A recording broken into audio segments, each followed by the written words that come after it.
Hello everyone, welcome back to the channel. In this video, I'll show you how to improve productivity with Dola AI in 2026.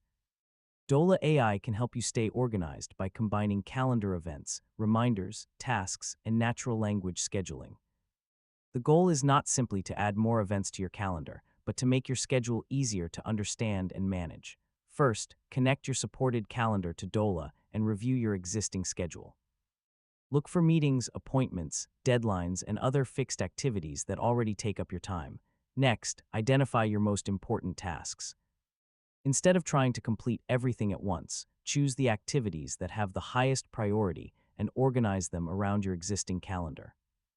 For example, you can tell Dola, schedule 2 hours tomorrow morning to work on my project. This creates a dedicated period for focused work, depending on the features available in your setup. You can also use reminders for tasks that are easy to forget. For example, ask Dola to remind you to send an important email or prepare for an upcoming meeting. Another useful productivity technique is time blocking. Divide your day into focused periods for specific activities, while leaving some free time for unexpected work and breaks.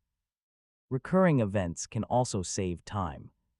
If you have a weekly meeting, regular study session, or recurring planning routine, create it once as a repeating event when supported instead of entering it manually every week. Keep your calendar simple and avoid adding unnecessary events. Your